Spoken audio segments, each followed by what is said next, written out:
Welcome to Boots Off, Log On, a podcast where we talk all things farm business.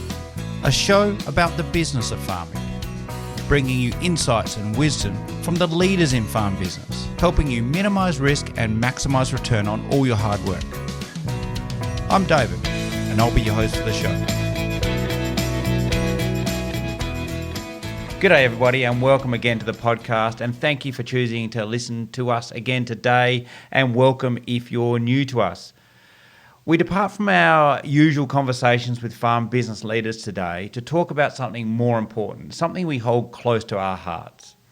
Today we have a special guest, Adam Gilchrist. Many of you might know Gilly as an internationally famous Australian cricketer, but today he joins us in his other long-term role as the dedicated patron of Ronald McDonald House Charities WA for over 23 years.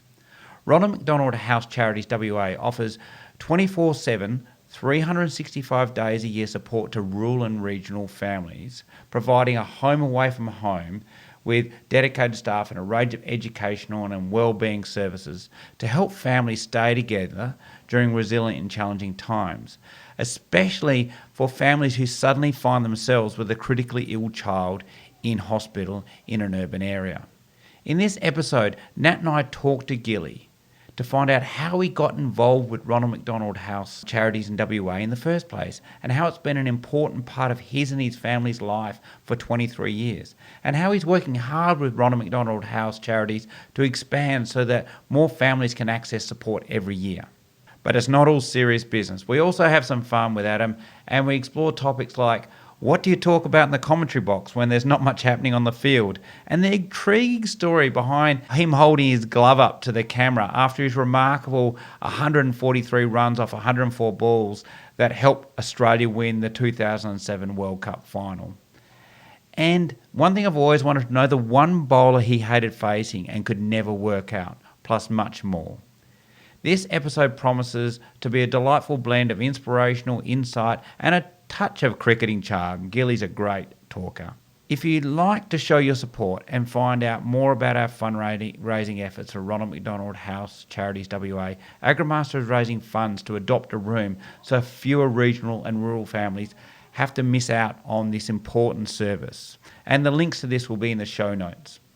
And if you're not based in WA, I encourage you to support your local Ronald McDonald House charity, as what they do is truly remarkable. So now, let's jump into the conversation with Gilly. Welcome to the podcast, everybody.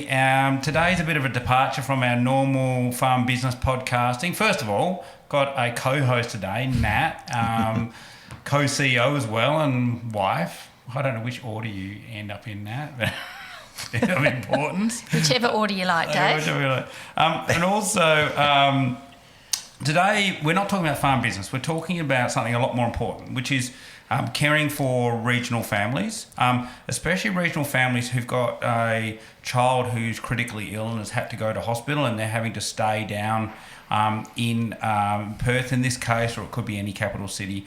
And really the important role that Ronald McDonald House play when those families do have a critical child in the city.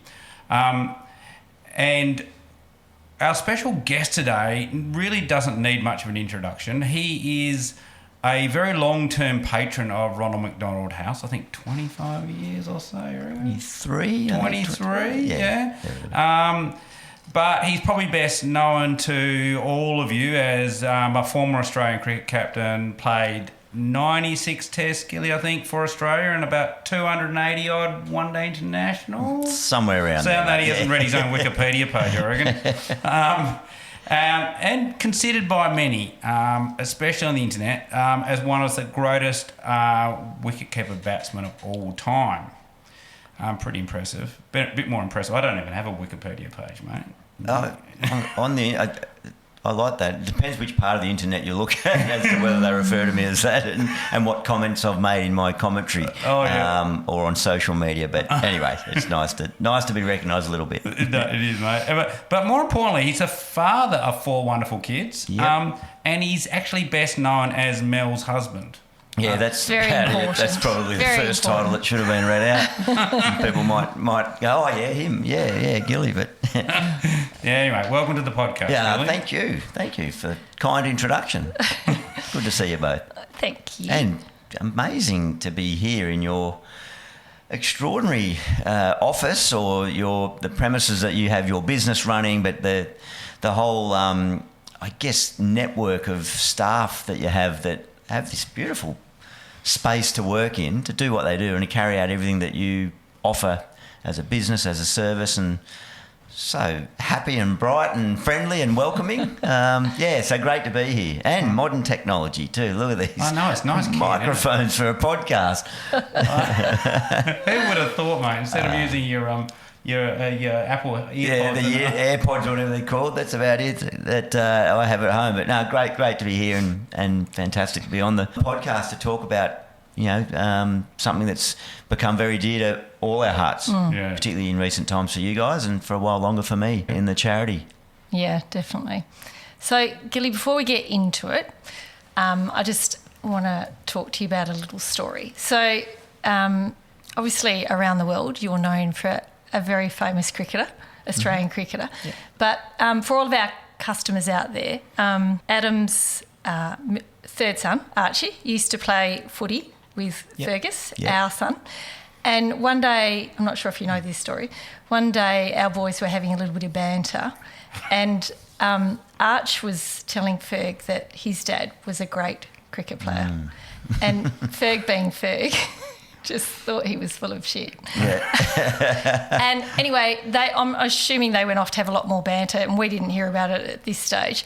Anyway, one day Dave was in the podiatry surgery and Ferg must have been looking up on the wall and was like having a little thinking moment and then turned to Dave and said, "Oh my God, Dad, Archie was correct. His dad is a great cricket player. Look, he's up there." So then later that day, or that night while we were at dinner, and Dave was talking about the story again, and Harry said to Ferg, because Harry's a cricket tragic, he goes, "Oh my God, man, you have been looking at the Wheat Bix tin all these years and looking at Gilly every single day. Clearly not paying attention." It was a much younger version of you. Yeah, mate. That's right. Yeah, quite a while ago. Oh, that's a nice story. I hadn't heard that in its entirety. There's a few things in there, and I do understand too that anyone, and certainly not everyone listening to this podcast or watching, knows who I am. I've always liked little intros because often one bloke came up to me and tapped me on the shoulder the other day and I thought, no, I don't really feel in the mood to talk to anyone at the moment, but I turned around and smiled and he said, "Oh, are you Glenn McGrath?" So I don't assume everyone knows who I am or are cricket tragics, but Ferg was right. Arch is full of shit all the time. He's a bit like that, our third child. But so's ours. Yes, yeah. It must be it's a third child thing. Absolutely, there's no doubt. But yeah, no, they were, great fun days back playing when the boys were in the footy team and trips to Melbourne and just Wednesday trainings and Sunday morning playing and it was a special time and all the various friendships that were formed and some are closer than others, but you're always crossing over. Given the communities that we live in, we're always sort of bumping into each other and there's crossover between the schools that they moved on to. So but that was a bit of rivalry too, I reckon. Yeah, absolutely, yeah. So we're here today to talk about Ronald McDonald House. Mm-hmm. So how did you first become involved and then become a patron for 23 years? So that's epic. That's a long time. Yeah, it is a long time when you look at it, a number like that and you think of that time span. But when I think back to my initial involvement, it doesn't feel like 23 years as you know it as a time span. But I was asked by a chap that ran so there's Ronald McDonald House, the charity, the house is in Nedlands, and back then it was in Subiaco up near the Children's Hospital. That's obviously when it was up there. And there's the charity that runs that organisation. Then there's the ball. Annually, the biggest fundraising event of the year for the house is the Gala Ball, which is in and around November, typically every year. So there's a committee for that, and the chap that was chairman of that committee asked me on to come in to be patron of the house. I think previously it was a sort of a position that the governor, whoever the governor was of WA at the time, the wife of the governor, one of those positions that they inherit, come in, and they're probably patron of about 6 different charities and different organisations, and that's great. But I remember them saying, we want someone, obviously I was right in the middle of my career, even early stages of playing for Australia, and they just wanted, what they said was someone a bit younger and a bit more energetic and get involved and a bit more hands-on. Yep. So 23 years later, they're about to tap me on the shoulder and say, we need someone a bit younger and energetic. But so that was it. Justin Langer is, I think, patron of PCH, or certainly one of the wards in the old hospital. So he and I used to go into the hospital a fair bit and just visit, walk around the floor, say good day to kids and families, go to the house and just sit and chat, and still do that now. Still take Archie and the kids down there just to say good day. But a whole lot of different touch points. But yeah, it's one of those ones where I get more out of it than I put into it. It's one of those feelings that you the more you put into it, the more you get back. Yeah, definitely. So I guess leading on from that, can you share with us any sort of memorable experiences or stories, in your time that have actually made a real impact on you yourself? I mean, early, as I say, we used to go in and just try to sit with the families and get to know them a little bit, particularly the youngsters. And obviously when we were playing, I go into the Ronald McDonald house now, and it's the parents that recognise me, not the kids. Yeah. Back then it was the kids that were in hospital. Oh, wow, there's a current Australian cricketer 23 years ago. Yeah. Now it's the dads and the mums trying to introduce me to their children, saying, oh, this bloke used to play This guy used to play cricket. Yeah. But we really? used to, they can't believe it. But, there was a young fellow by the name of Mark Warnham, who was from down in the southwest, and we got to know him and his family pretty well. And he was pretty crook, but we were talking earlier before we started the podcast about Make-A-Wish Foundation and various other wonderful charitable organisations that just try to help ease the situation for families. Young Mark, his desire was to come away with the Australian team on an Ashes tour, which he didn't go on a full tour, but he made it in 2001. We toured England and we won the Ashes in Trent Bridge in Nottingham in the 4th Test match, and he was there for that. He was only 16 at the time, and it's pretty special. He and his family were there, and he was in. It was tough. He was in tough nick given the condition that he had, and unfortunately we lost Mark a little time later. But I'll never forget the smile on his face sitting in the change rooms of the Australian cricket team. Yeah. Holding on to their little Ashes urn. Oh, it would have been phenomenal for him. That is a lifetime. Yeah, so really special. There's so many moments like that. They're not all really, really sad endings. They're not the ultimate sad ending. Yeah. A lot of them are happy stories where because of what the house has been able to provide, it's made life easier in the greatest time of adversity. And then, a lot of the kids get better. Resilience shines through, and then where you see them walk out the door and back to their regional area, typically, where they've had the house as their home for anything from one night to 2 years. So they're the nice stories when we see them walk out the door and don't often come back. We don't want them to have to come back. Yeah, and I think that's the point, isn't it? And when we started the fundraiser we're doing, and you're talking about the gala, which we'll talk about later on, that is random. So the families, it is really like a family suddenly ended up at the emergency department. Yeah. And a day later, they're in their hospital. And they're 100 kilometres plus thousands of kilometres from home. Yeah. And they might have little kids, and they got everything going on. They got this critically ill.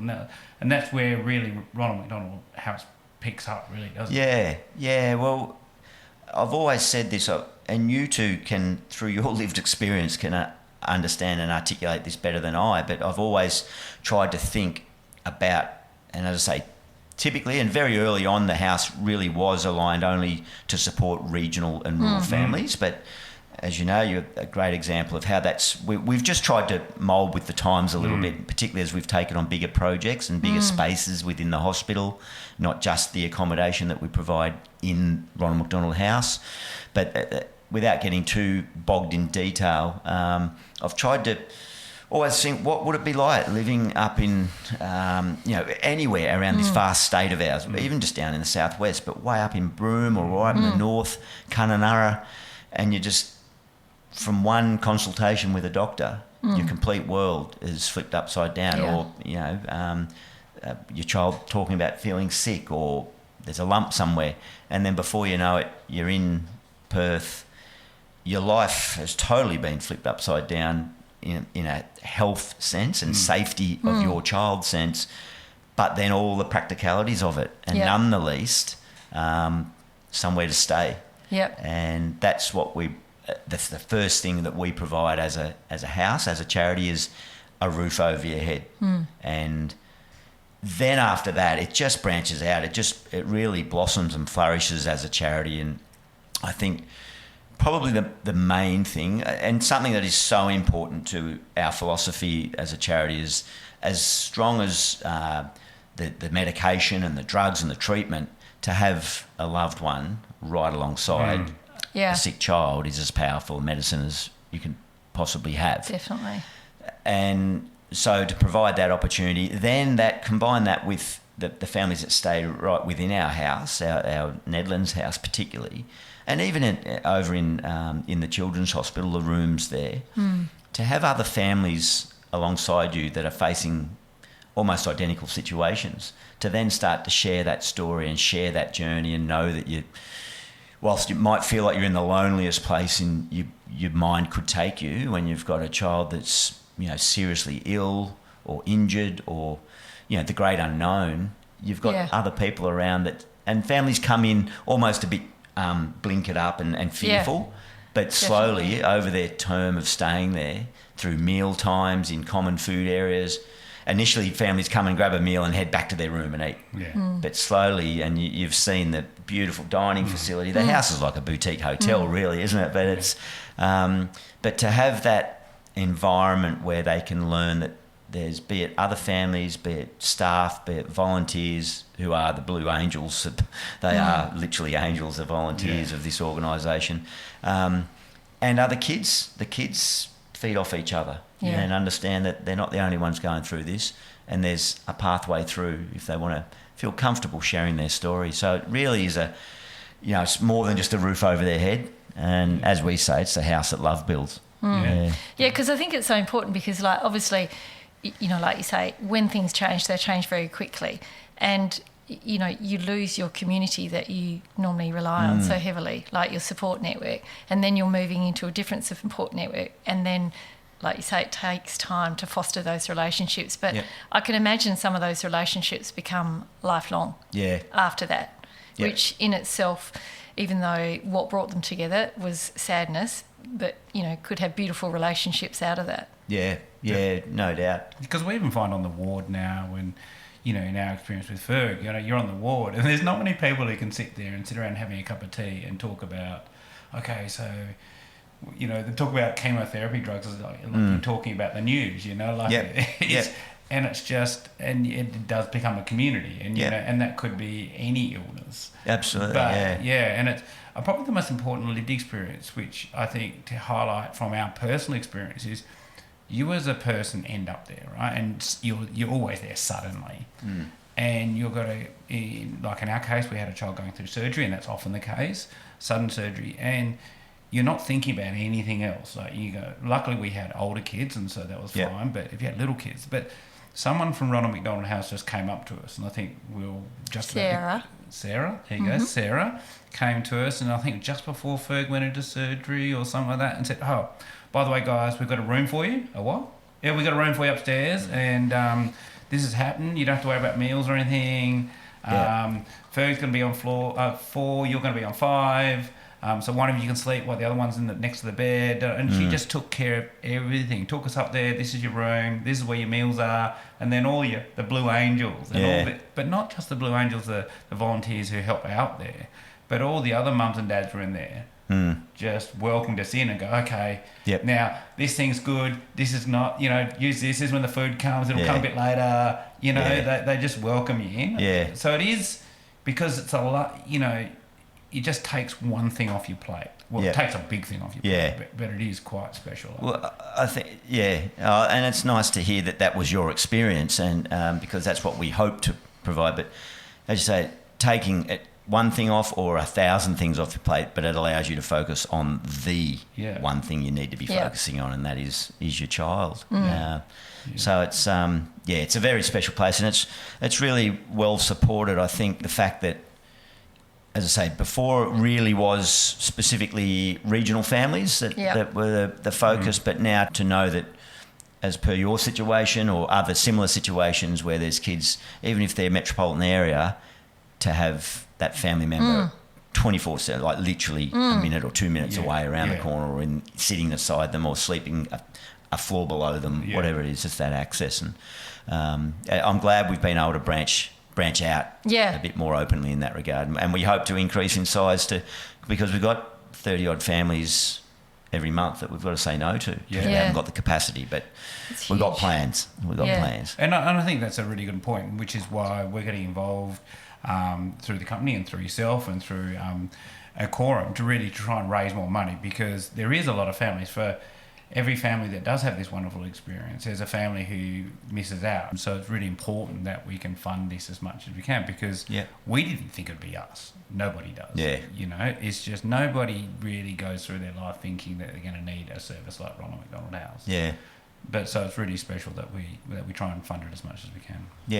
And I will make a point too, if you don't mind. We were the first charity that received funding from the Royalties for Regions program, which I believe changed names now under the recent times from a government. But anyway, but it's still effectively charity to receive funding that is metropolitan based, because they felt it is servicing obviously regional, rural regions. So that, I think, for the people out in regional WA, that's a point to be noted. It's almost like their house in the city, really. And I don't say that with any political slant, whichever political side it came from. And what I've found too, having been 23 years in this role, either side of government are very supportive. But you know, they don't just give out. The government don't provide us a big check. That was when we did our capital raise to build the current house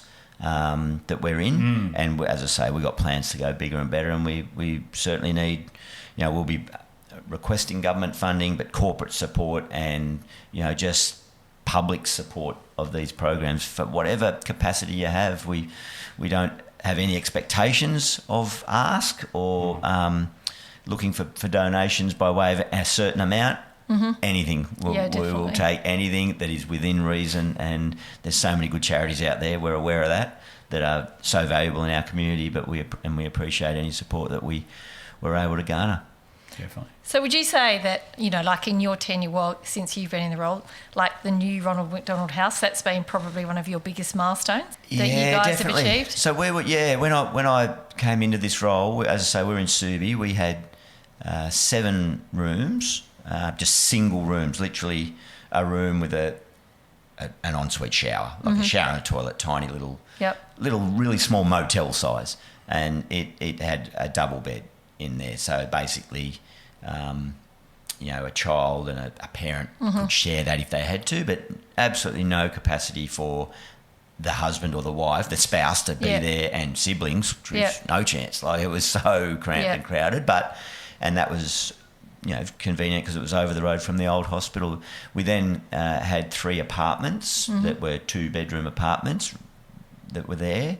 But then again, the capacity was so small. So we tripled in size. We went from sort of 17 rooms, if you like, so 7 rooms, and if you count all the bedrooms in the other apartments, but to our current facility, which is about 47 really nice rooms that are spacious and can have fold-down beds from walls, really well designed to accommodate more of a family.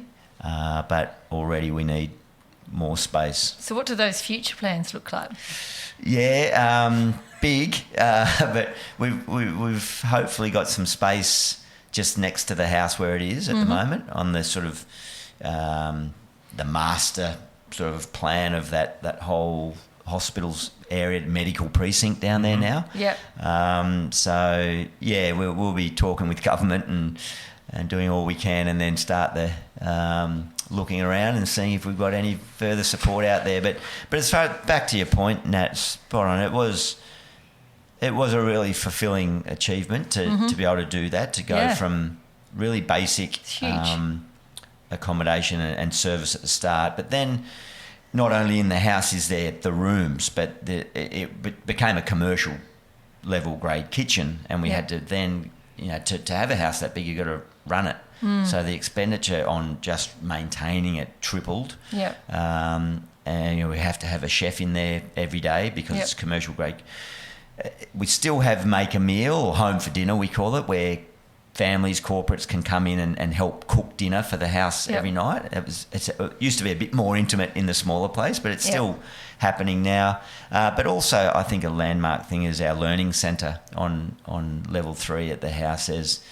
Basically, it's like a big, massive classroom, school classroom, divvied up into various, little kindergarten age, and then maybe primary school age, and then some high school, secondary school age, with a full-time teacher in there. And the ability, one of the biggest things we were learning over time, not just from the children the patients, the kids that were ill, but their siblings who were being dragged from country areas down here, spending so much time in hospitals, in Ronald McDonald House. If they were there long term, we'd get them placed into the local primary school, but it's so disjointed and disrupted. One of the biggest issues we had with kids going back to their hometown and getting back into their school system and friendship groups was that they felt dumb. Yeah. They missed so much school, and I know, having spoken with you guys and hearing Ferg complain that teachers weren't saying that you should do this subject or that pathway at the moment, and it'll always be there on offer, but that feeling of I'm missed out. So to have this teaching learning program now, it is magical. It is so good to know that we can provide that to the children who are the patients and their siblings, whilst they are disrupted in their learning. And they're so adaptable too. Yeah. Like, all the teachers are phenomenal. I love how they can very quickly recognise whether they might be doing something quite normal, and they very quickly recognise that the child can actually, go the upper level. Is a bit more advanced than that. Yeah, and they just adapt on the run. They're amazing. Yeah. And they've got so much energy and personality. Oh, they love what they do, don't they? Yeah, and they're special talent in itself, isn't totally, it? Like, totally. You're able to teach littlies and from all different teens demographics and different age groups and different backgrounds. And everyone's come from a different school. Totally. Yeah, they're versatile, but they love it. Yeah. So, mate, you're actually a rural boy yourself. So you grew up in rural New South Wales. I mean, you're not really from WA. We are. No. We call you an honorary West Australian, right? 29 years now. 29 years. Yeah, so well over half my life. All right. So now tell us, you grew up in a country town on the coast, was it, somewhere? Yeah, well, we skipped around. So I'm from a family of teachers. Mum and Dad were both teachers, and then Dad went into sort of administrative side of teaching or the education department. Became a sort of regional inspector of schools, and then ended up director of education on the North Coast. I was born in Bellingen, up in the sort of northern tablelands, then went down south of New South Wales, Junee, Deniliquin, which is just north of the Victorian border. Good merino sheep country. Good sheep country. And then that was my primary school years down there, and my high school years were up in the far north coast in Lismore, just sort of in from Byron Bay, Ballina, and that's where Mum and Dad still are. So I grew up completely. My whole childhood was out in the country, as we called it, and loved it. Didn't want for anything, just loved everything about the outdoors life, and had mates, particularly down in Denny, that had farms, wheat and sheep farms, that we used to just go out there and just run amok. And what a life, what an upbringing. It was brilliant. Definitely. And every sporting facility you could hope for. And let's think about country towns. The sporting facilities are always pretty incredible, aren't they? Yeah. So, and love going back there. And one of your teammates, Glenn wasn't too far away. He was a farm boy as well. He was a proper country boy from Narromine. He was out a bit further in from Dubbo, but he was proper farming stock. He is. You're not just Ronald McDonald, but you're involved in philanthropy. Like you've got, I think you do something in India with World Vision. Yeah. You do you haven't. Well, there's a whole list of stuff that you do in charity. So this willingness to give back, it started not even post career. It was right mid career, right? Is there something in your country roots or something in your upbringing that's really, is this part of your core value set that's made you want to do this? Because I know you'd come here and talk about it, but I know I've called you up and you go, I've just been down at the house all day.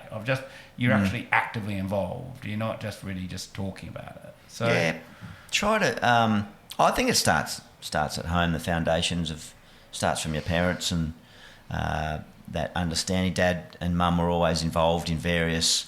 I don't remember charities, charitable organisations growing up being so present and so well structured and back in it, whether I was not paying attention because I was young, or I do think it's become a much more structured environment and I think more well managed. There was a lot of charities that seemed to just be crossing over each other, and definitely. so I think, and I don't want to say business-like or corporatised, but there was a certain element of professionalism and business nous by way of managing it came into charity groups. I think it's really settled down now. There was probably a rush where it went a bit too far, but now it's settled down. I think everyone is having a broader understanding of specific areas the charity focuses on, area of need, area of support, and people can get an understanding.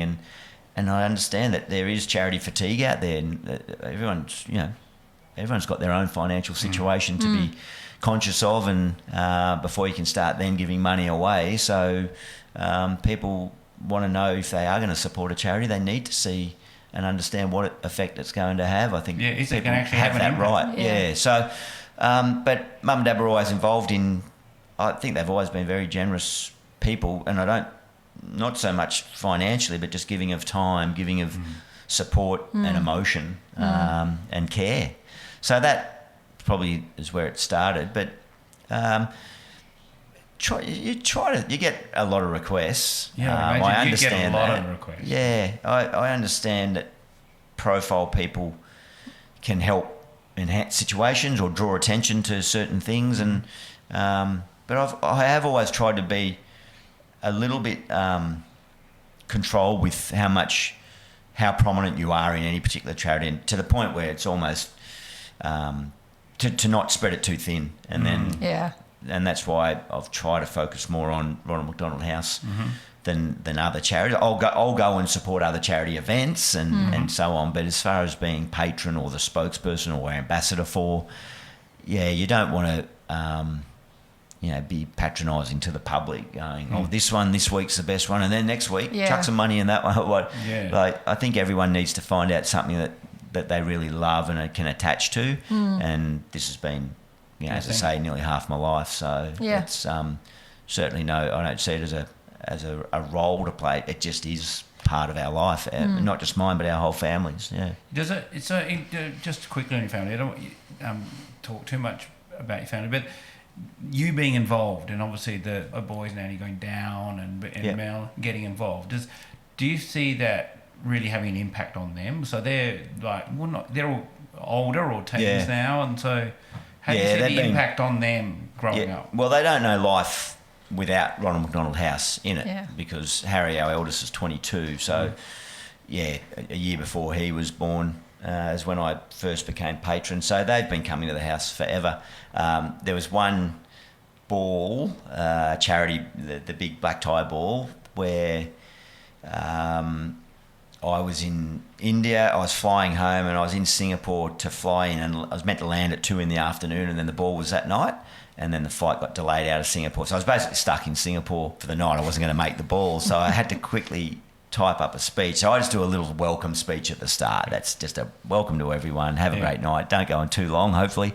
But anyway, I got Harry to do it, fill in for me at the age of 15. So there he was, up in front of 1,000 people in a black tie. And he did well enough to the point that, my phone that night in Singapore was people that are there showing videos of it, messaging. Oh, brilliant. And it was pretty much don't come back. Like, the young fella's got you covered. So that to know that he could step up then. I mean, Mel's always stepping in if I had been travelling and doing things, and Archie now comes down and sort of just goes in at meal time in the house and things like takes card tricks down, does card. He tries to get the kids away from their parents to allow the parents to sit and have some dinner. I love that Archie still does his card tricks. Yeah, he's a bit of a shonkster, Archie. His sleight of hand's pretty good, but or he'll take him out to the playground and kick a ball around with them and stuff. So, in answer to your question, we all hope as parents, don't we, to pass on values or things that are meaningful to our kids, and hopefully this is something that I think it has been really beneficial, and they're aware of it and aware of how much they get back from it as well. Yeah, definitely. That feeling. So, mate, we can't have you here without talking a little bit about cricket, mate. We can if you want. We can do the whole thing without cricket. We do a whole podcast without talking without cricket. Yeah. No cricket. All right, we're going to have a couple of cricket questions, mate. Actually, I think I've got an answer already today. But before I get into a cricket question, commentary, mate.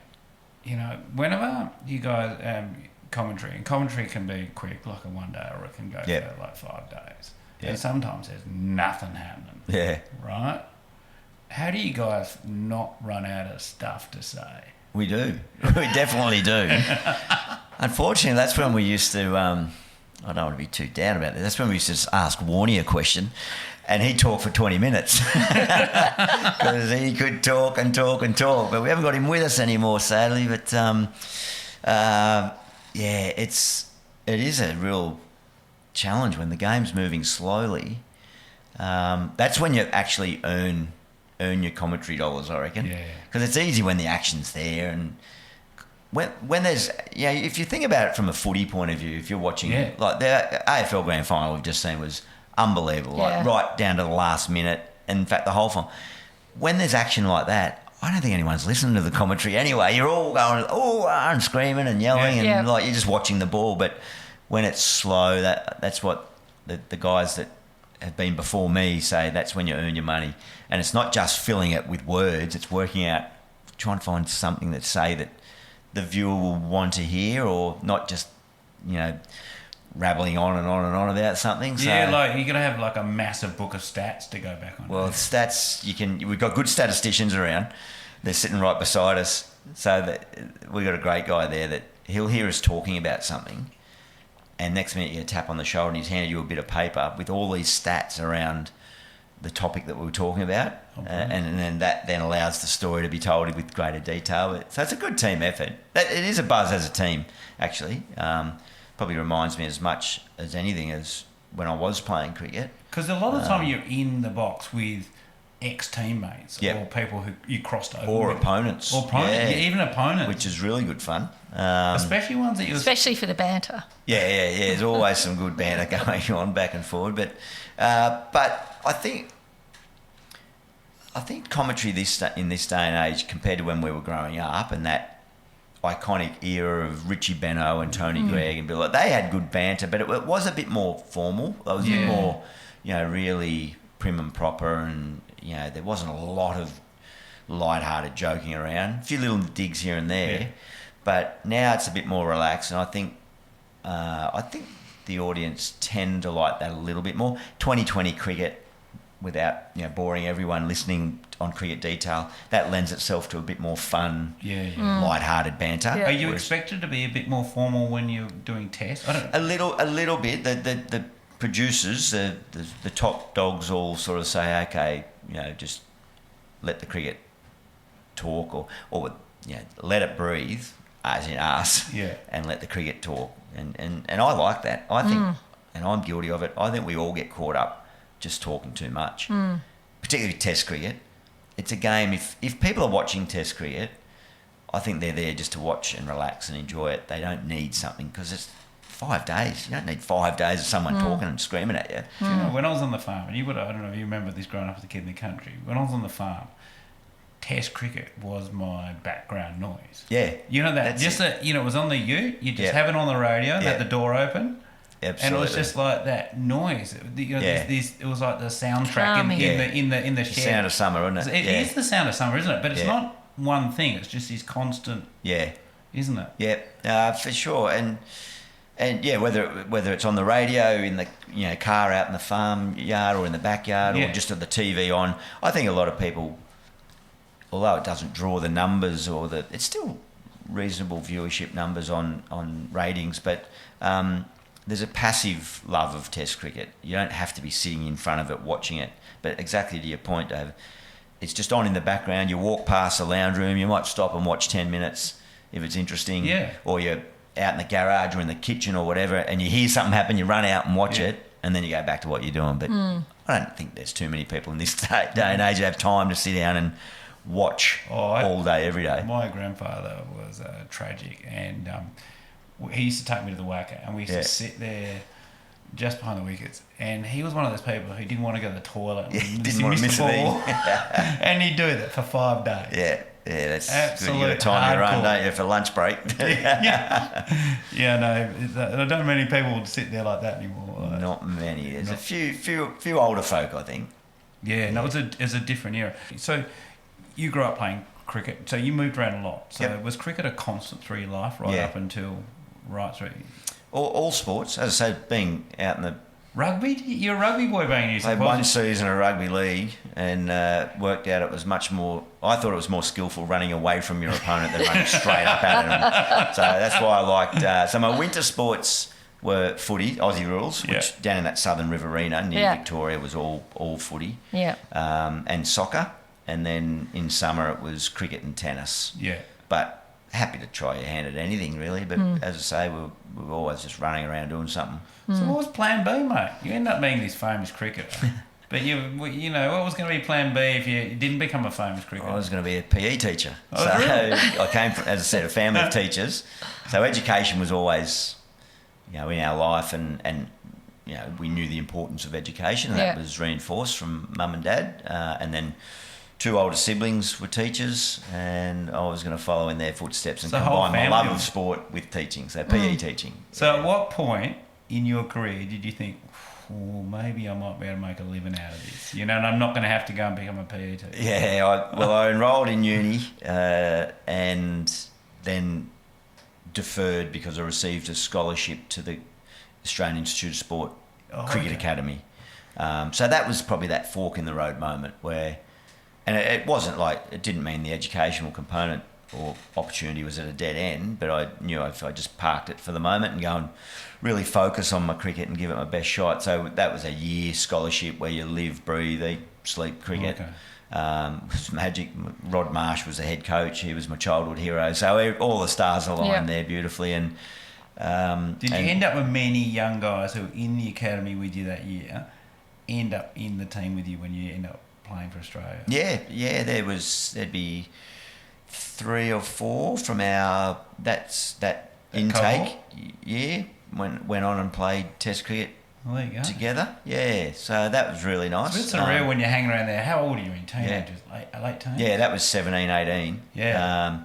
I first played against Damien Martin when we were 15, and then we played a lot. He was captain, I was vice captain of an Australian under-17 squad, and then we played a lot of, and Justin Langer around that stage. So that it's amazing to do any of it, but to do it with friends that you meet that young is. I was just listening to a story completely different, but some stories of the young F1 drivers, right? And you sit there and you got like the 20 best Formula 1 drivers in the world, right? Yeah. And you sit there and you listen to them chat, and these guys have been racing go-karts since they were 10 against each other. That's funny, isn't it? Right. Yeah. And so they're sort of growing up together. Yep.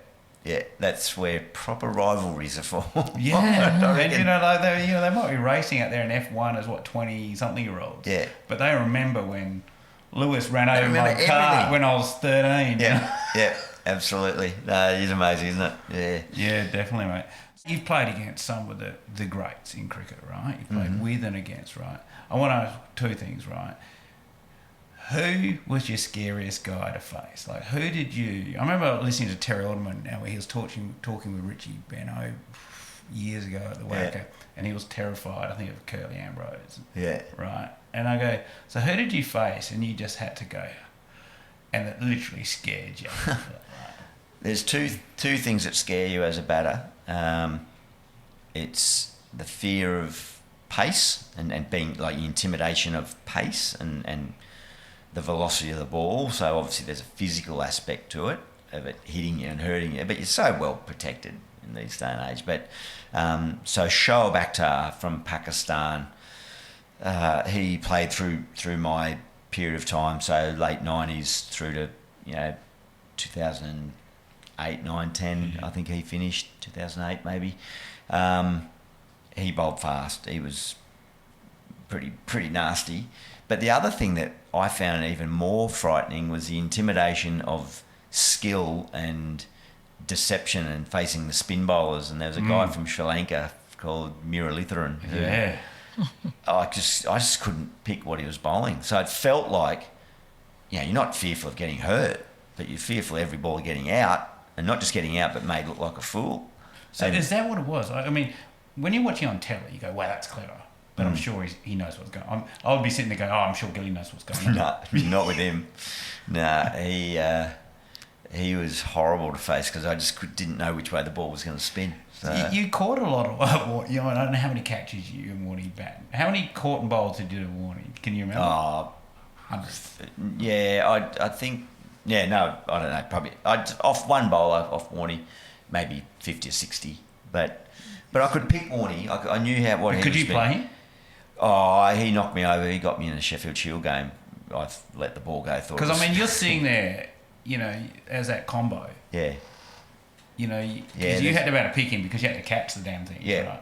Right. Big difference between picking him and then playing him as well. But so the easier job rather than facing him as a batter was to wicket keep to him. Not saying that was a dead easy job, but we built up a really strong relationship, partnership. I used to hound him all the time to bowl more and more at training, which he wasn't the heaviest trainer, Warnie, but he always would. He accommodated because he knew that partnership was pretty important. Just to get familiar with him and have an understanding of what he was bowling and what it looked like. So that's what I saw my job as, and I loved it. It was a highlight of my career to wicket keep Shane Warne. And the other thing, I remember talking about you this when the kids were playing footy once, concentration. And I was really fascinated. I was asking you about concentration. So whether you're having to stand out there for 2 days, and or you're going to get a question in a minute when you do 149 runs off 104 balls. I mean, how do you maintain concentration in that? Because that's intense. Whether it's standing there for 2 days or hitting that many balls off that many. Runs off that many balls. So how have you maintained that mental clarity or pressure? I don't know. I think pressure and nerves is the other one people ask about. Did you get nervous? Or how do you contain your nerves? And I think in answer to all that an easier way to concentrate or to not be so nervous or to not feel like there's pressure on you was to be as well prepared as you possibly can. So if I walked onto the field knowing I'd done the catching practice, done the batting practice, slept enough, eaten the right food, done my fitness work, my recovery from the training, if I could tick all those boxes and say yes, it's amazing how less nervous I was and how less pressure I felt from everyone else because even though no one else knows, I know that I was ready to go.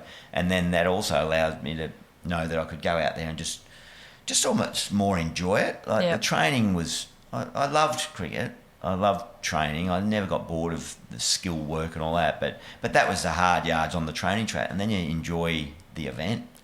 So then, as far as concentrating, I or no one is perfect. I can never remember dropping a catch where I could stand up and go, was I concentrating before that? And I could say yes. It's amazing how your mind could just switch off and drift off. So you would just, that chatter behind the stumps. You just chatting to Warnie, chatting to Ricky Ponding, looking around the grandstands, and I might have been not concentrating for 2 hours, genuinely concentrating, and not being exposed. But then eventually, you can hear the feet running. Something's going to catch you out if you're not concentrating.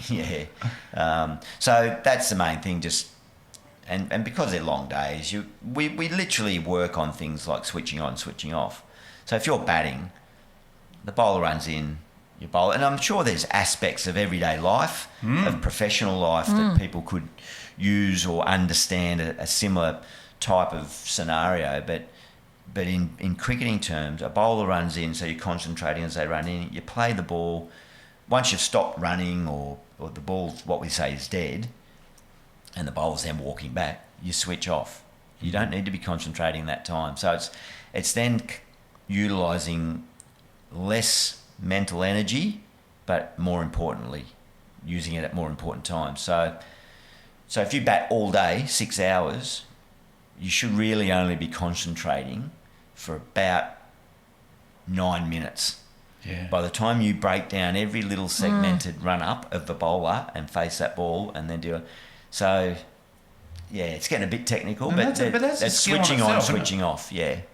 And those that, at any sport, at any high level, anything, those that can control those little mind games and they're the ones that succeed more. Because there's in sport, there's a lot of identically talented, skill-wise, sportsmen and women, but it's just between the ears that then decides who goes on and who doesn't. Between the ears, that's those little things. It's that discipline or that control, isn't it? Yeah, and honesty. Like here I am saying about have I caught enough balls? Am I training physically enough? Am I keeping my weight down or looking out for what I'm eating? Am I eating?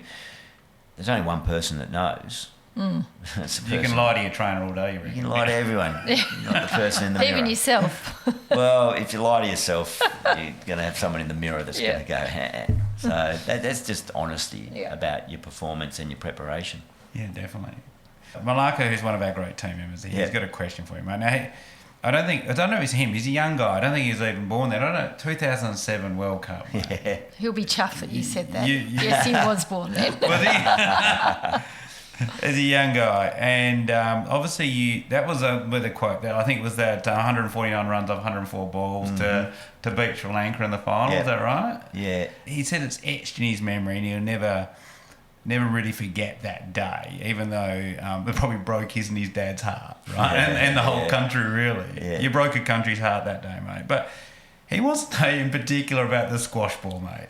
You got to talk about it. He wants to know about the squash ball trick and about your coach. I think it was your coach. Yeah. For the uninitiated in this topic, it's not that sexy or appealing. It's technical talk, but I had a batting coach here in Perth, a guy called Bob Muleman, who we'd be off touring around the world, whatever, and we'd train and we'd had, team coaches, but then you'd come back and I'd go and see Bob, almost like putting a car in for a grease and oil change. Yeah. I'd go and have a hit with him on the nets and he'd tighten up my technique and get this working and that working, where bad habits had crept in while I was away. And one of the techniques at training was he'd get me to put a squash ball, so it can literally squash in and out, into my bottom hand batting glove. And it's basically a technical thing to take a couple of fingers off the batting handle of my bottom hand, because if I gripped that bottom hand too tightly, it affected the whole shape and technique of my shot. So we do it in training all the time, never tell anyone about it, and it used to feel awkward, but I'd come out hitting the ball really nicely and mentally I think I'd go, I'm going well. And then I've been doing that probably for 10 years, and then we were about to go to this World Cup in 2007 and Bob said, he said, you should use that in the games over there because the conditions are going to require this certain type of technique. And I went, geez, that doesn't sound like much fun. Because it's a bit like a pebble in your shoe. Yeah. You can still walk and run and function, but it's annoying. Yeah. That's what it felt like in my glove. But I went and took his advice and I used it through the whole tournament. And I had a steady sort of tournament. And I wasn't sure if I was going to use it in the final because I thought, hey, I'm final. I can't be fooling with anything here. But I showed faith in Bob and used it. And his last words to me before I left were, when you get 100 in the final, prove to me you got the squash ball in your glove. Oh, is that why you held it up? So I get this 100. I haven't told anyone all tournament that I've got this, and I get 100 and run down and put my palm of the hand out in front of the TV camera and carry it on like a pork chop. But I was going, there, Bobby, that's for you. So he was on his lounge back here, satisfied that his work was done. So, yeah, the Sri Lankans were filthy at me. They told me it was a performance-enhancing device. I said, well, you try it out. It's pretty uncomfortable. Mate, if you're selling squash balls... Yeah, I should have marketed it. Yeah. Oh, all good, mate. Now, well, just to finish off, so I wanted to go through a few things about Ronald McDonald House, mate. So we're doing a couple of things at the moment. So the first one is we're Agrimaster, the company, we're running a fundraiser at the moment to try and raise at least $22,000. And this is one of the rooms we're talking about. So this what would do is it would fund a room on the 5th floor of the Perth Children's Hospital for at least 2 years. And this means a family could stay there. Well, they don't stay there full time, but it would get a whole year of accommodation for a family who needs it in the hospital. And that means, like we've just talked about, 24/7 staff and home-cooked meals and all those things. So it just takes them off the other thing. So the links will be in the show notes to this podcast to that fundraiser. But we're also doing another thing. Gilly, you're guest speaker at a fundraiser we're doing with Quorum. Yes. In a couple of weeks, I think. 27th of October. 27th of October. There you go. Yep. Numbers going out. Yeah. And this cocktail party is the same thing. The funds will be raising directly going to Ronald McDonald House. So both of them are going to Ronald McDonald House. So we're really asking the ag community to get around this, whether they can attend the fundraiser where you'll be speaking, or just donate through the direct donation with a link on this. The links in the show notes, that'll be really, really special.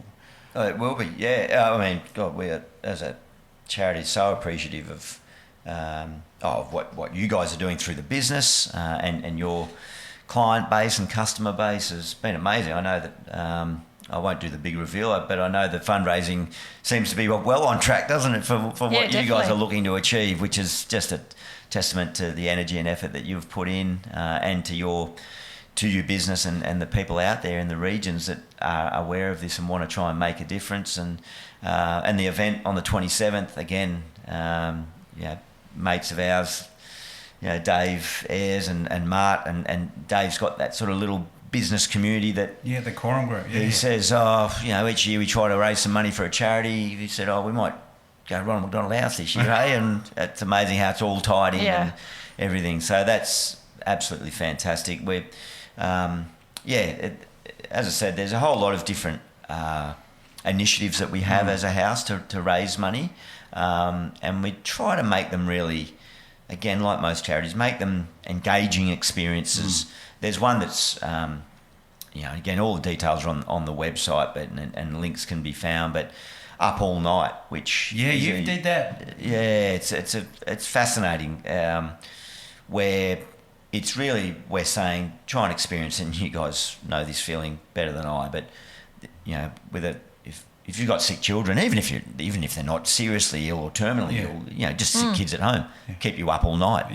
They really do. So it's a walk around Perth foreshore down to Freo and back, where you leave the bell tower at sort of 8 p.m. and you get there at 8 a.m. the next day, unless you can do it quicker. So it's not a marathon. It's not a running event to go and see how fast you can do. It's just a walk, and it's amazing. I love that. But literally, you're up all night, and getting people to sponsor you for that and so on. But the fundraising for that has been huge. So that's one example of another initiative that the house has pulled off, and our volunteer network come in, little angels turn up and help run it all. And so we're just so appreciative of the support that we get and what we can do to provide the support to those families. Yeah, definitely. And if you go to a kitchen, when you're on one of the wards in the hospital and you go to the kitchen at 6 o'clock in the morning, you can see all the mums and dads with massive big bags under their eyes. I think we need a coffee sponsor. Yeah, that's right. That's the funny thing. I think, when I went in there, I used to use one pod. Yeah. Now I use 3 pods to get going in the morning. Need the energy boost, understandably too. And then you're off and running for the day. Yeah. So from the three of us, we really appeal to everyone listening to this. and everyone in rural and regional Western Australia and Australia yourself, if you can, I know there's a lot of demands, charity demands on your dollar, and there's a lot of people asking. So if you are in the position where you can give and can help with Ronald McDonald House, it would be really appreciated. And it goes to all the funds raised, whether that be through one of the cocktail party or through the direct fundraiser we're doing through the company. They all go directly to the house. There's no admin fees or anything involved. So we'd really appreciate if you could help out. And if we can sponsor a room for more than 2 years, that would just be outstanding. So the more the better, really. Yeah, it'd be phenomenal. So, yeah, let's try and get one for 4 years. 4 years. And Nat wants to go for 4 years now, so let's see if we can do that, gang. There's a challenge. There's a challenge for all the clients. And I'm sure we can do it, though. Yeah. No, it is amazing. And yeah, I agree. Conscious that there's a lot of asking that goes on in this world, but if anyone's in has any capacity to give, it is the greatest feeling in life, I think, isn't it? Giving rather than receiving. It can be a bit cliche, but if you really break it down and think, if you can give something, be it time as a volunteer or financially, that's going to make a difference to someone else, it really is the most fulfilling feeling, particularly if you're the ones that are eventually on the receiving end in some way, paying it forward, as they say. But thank you to you guys for embracing this so much from your experience, and everyone just continues to wish you guys all the best, and Ferg and the whole family.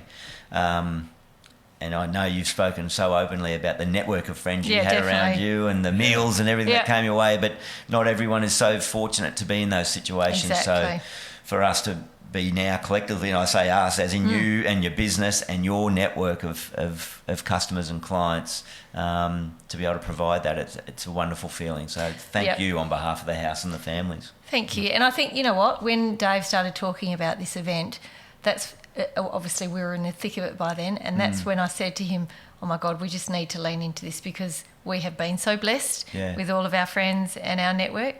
And like you just said, not everyone is that blessed, because our customers are living rurally and they're coming here, and they're quite often coming on their own. So it's just such a phenomenal cause. Yeah. Which Anyway, we'd love everyone to get behind if they can. well, thanks for coming in and joining us, Gilly. Loved it. Pleasure. Very good. I learned a lot Thank about you. podcasting. Good on you. Thanks, gang. All right. Thanks, everyone. See you next time. Thanks again for listening to Boots Off Log On. Our aim with this podcast is to give you access to the best minds in agricultural business and to help your farm business thrive. So if you have any feedback or suggestions for the podcast, including people you believe I should interview, please email bootsofflogon@agrimaster.com.au. If you like this episode, please take time to share it on social media, or even better, directly with at least one friend today. And take the time to give us a 5-star review on Apple Podcasts or Spotify, as it really helps us reach more farm businesses like you. As always, if you'd like to know more about AgriMaster Farm Business Management Software and Services, you can find us at agrimaster.com.au. I look forward to speaking to you next time. Thank you.